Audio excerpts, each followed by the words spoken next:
أعوذ بالله من الشيطان الرجيم. وإذا طلقتم النساء فبلغن أجلهن فلا تعضلوهن أن ينكحن أزواجهن إذا تراضوا بينهم بالمعروف، ذلك يوعظ به من كان منكم يؤمن بالله واليوم الآخر، ذلكم أزكى لكم وأطهر، والله يعلم وأنتم لا تعلمون. والوالدات يرضعن أولادهن حولين كاملين لمن أراد أن يتم الرضاعة، وعلى المولود له رزقهن وكسوتهن بالمعروف، لا تكلف نفس إلا وسعها، لا تضار والدة بولدها ولا مولود له بولده، وعلى الوارث مثل ذلك، فإن أرادا فصالا عن تراض منهما وتشاور فلا جناح عليهما.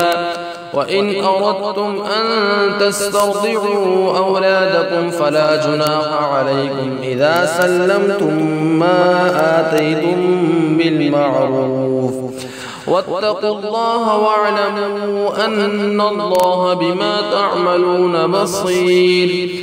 والذين يتوفون منكم ويذرون أزواجا يتربصن بأنفسهن 4 أشهر وعشرا، فإذا بلغن أجلهن فلا جناح عليكم فيما فعلن في أنفسهن بالمعروف، والله بما تعملون خبير.